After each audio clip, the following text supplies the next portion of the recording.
Amsterdam. We achieve roughly 25 million annual sales. I think we're increasing on that at the moment.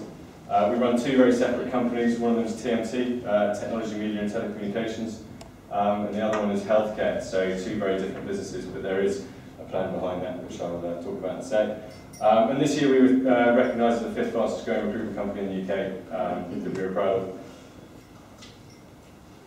So our core markets as a business, the first one is TMT. We operate this, we've got offices obviously like I said in the UK, Netherlands and Germany.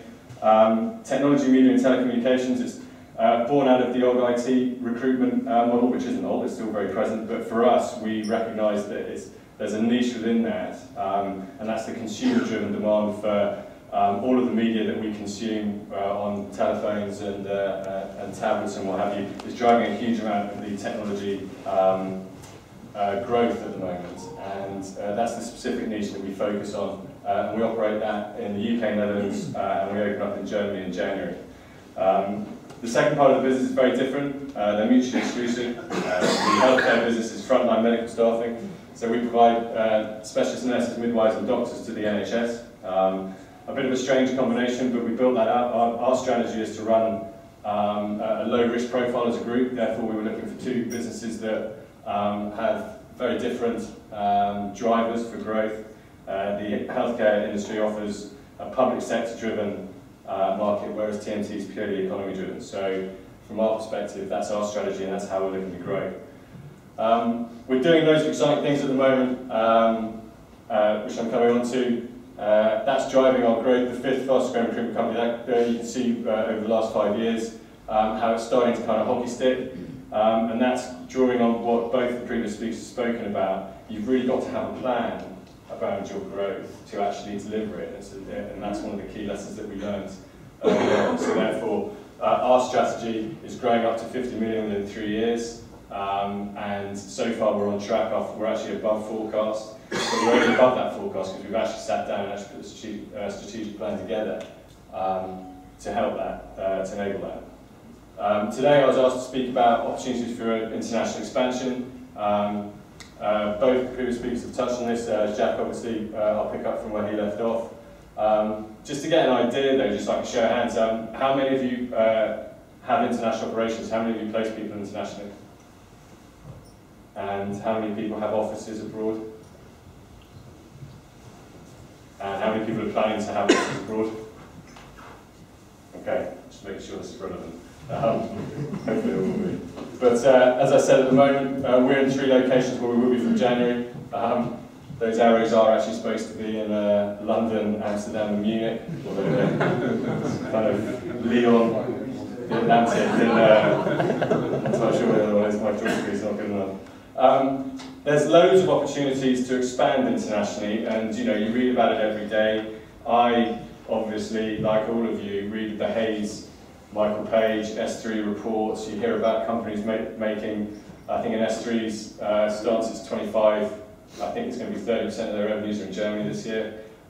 Hays, 20% are in Germany, only 30% are in the UK. So there's loads of stories and loads of corroborating evidence to say let's all go international, let's go and get on the gravy train around the world. And while some of that is actually true, I think everybody's got to have a look at your own. You've got to have a look at your own business and understand why am I going to go there and where am I going to go in the first place? Because there may well be a cracking business in Brazil where Hays is starting to make loads of money, but they were in the fortunate position where they could run a loss of a couple of million quid a year to do that. Whereas I'm not sure whether we're all in the same boat, so we've got to understand what sort of business that we have.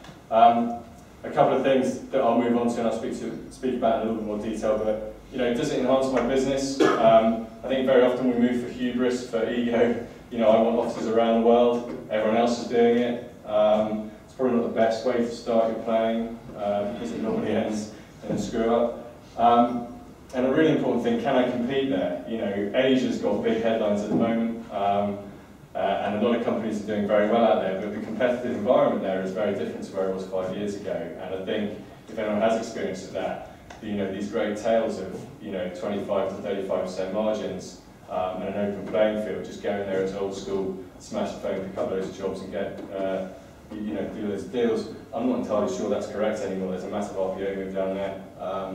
And if you're thinking of moving there, it's just an example, but it's something that you should take into consideration quite carefully. So I just wrote down a few things about considering. I was asked to maybe look at what works for us, what doesn't work for us. Please don't take it as gospel, I know you won't.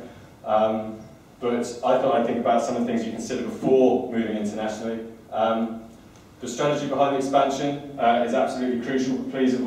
We try to avoid the Me Too mindset. Just because your competitors are doing, or the companies that you aspire to are doing very well over there, is not a justifiable reason in itself to go.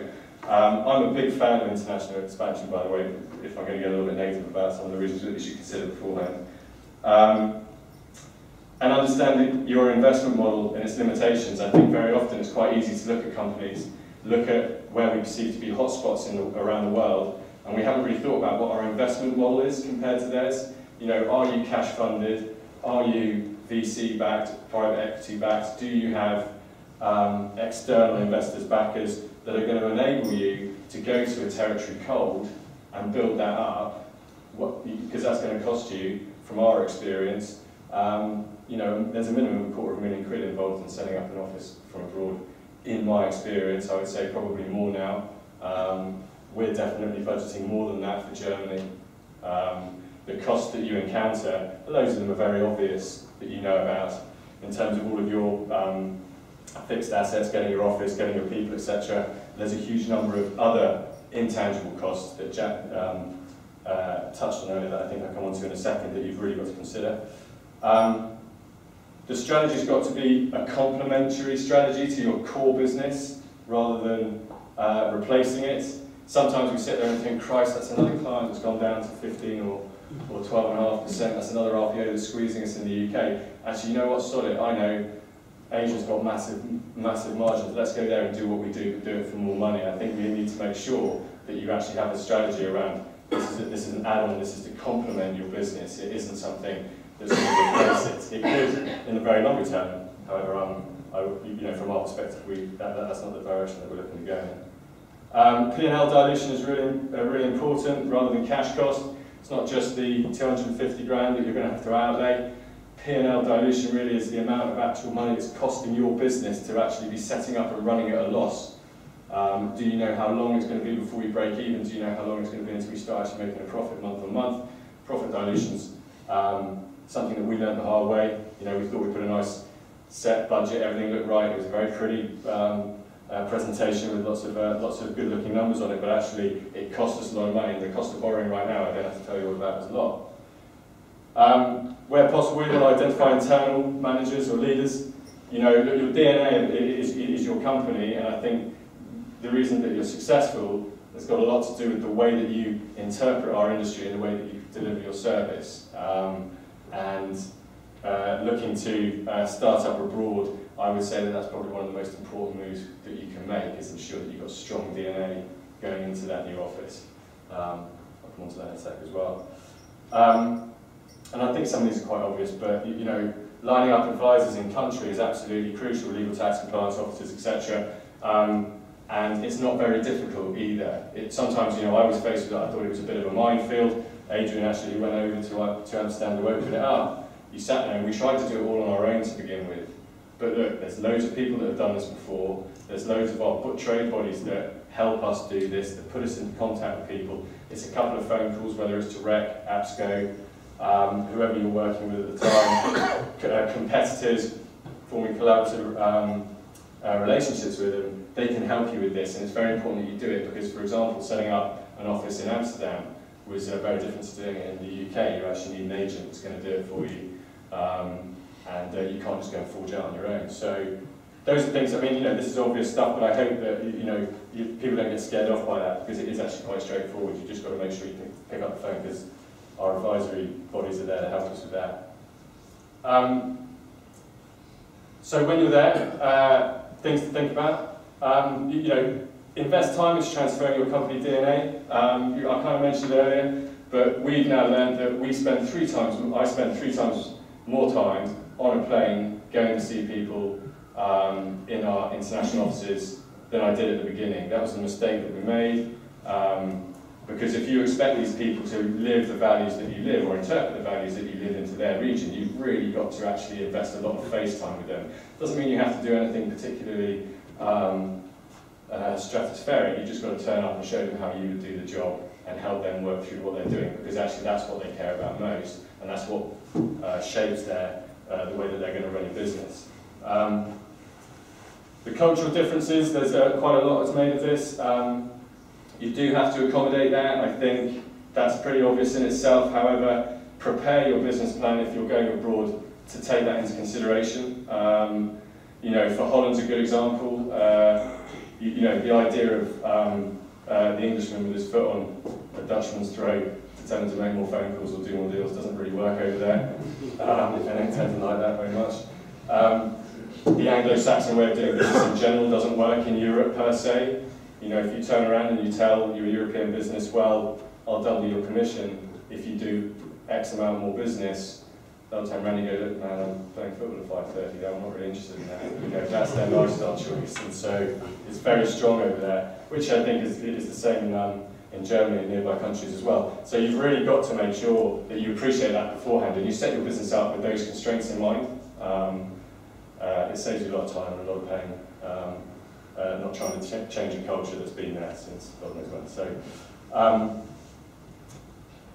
the stuff that works in the UK may not actually work abroad, and the opposite is true as well, actually, which is quite encouraging. For example, in the UK, we're very niche. All we do is TMT, because actually we believe in an inch wide, a mile deep specialism. You need to be the very best in your market.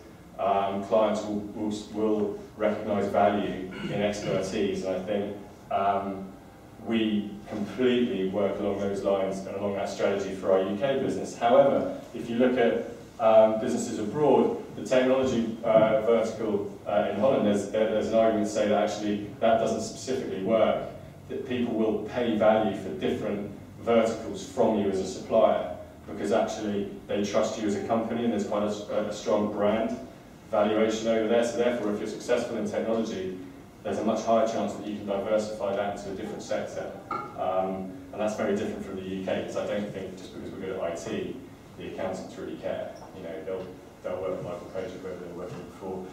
Whereas in Europe, we found that rather different. And it's a positive as well over there, obviously, because if you get your differentiator correct, you get your USP. To coin an old school phrase, and you can articulate that and go to market with it, then people will value that. They're harder to win over, the Europeans. This is the experience that we have. They're much harder to win over, but once you've won them, they're very loyal and they will come back and they will repeat. So therefore, your account management, rather than your 360 model abroad, you may find it bears greater dividend in the long run, because they will keep coming back and buying from you and being very loyal.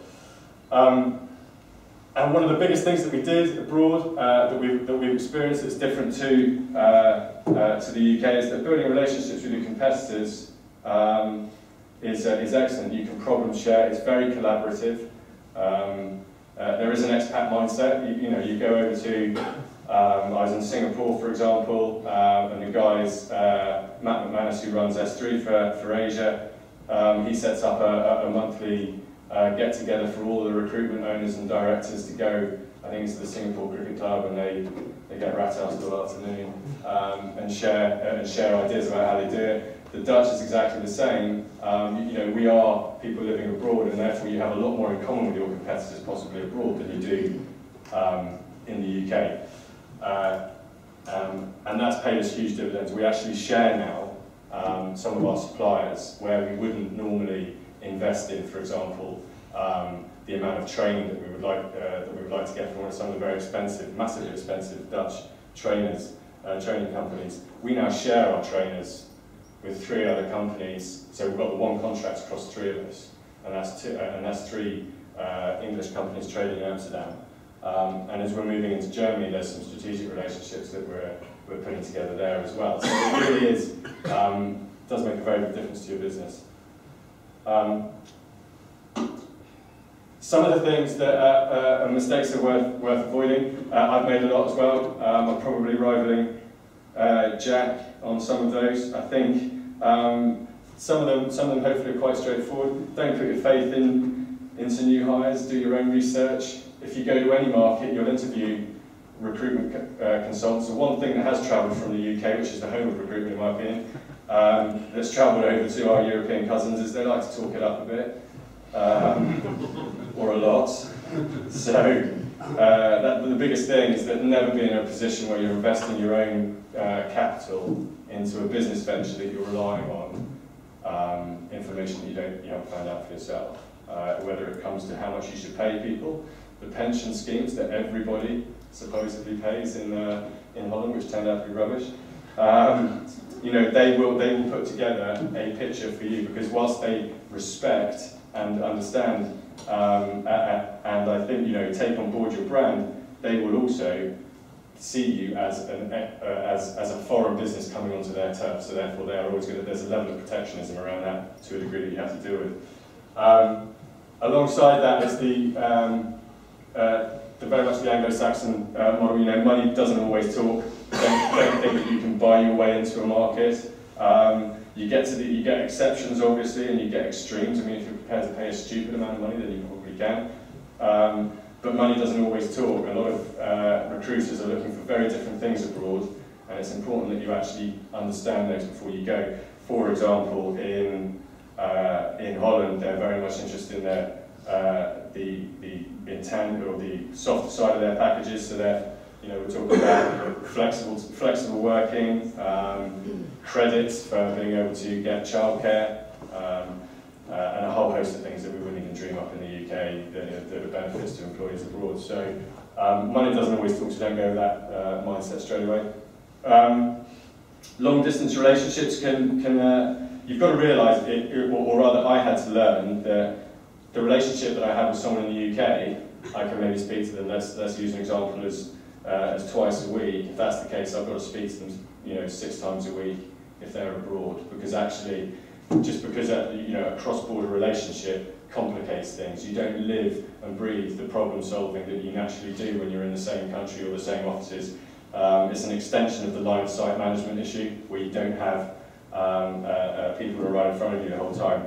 And that's a really big part of moving into a new market. You've got to work out how we're going to actually structure this, who's going to go out there, how am I going to manage that relationship, have I budgeted for the air miles and the hotels and the management distraction this is going to cause to be out there.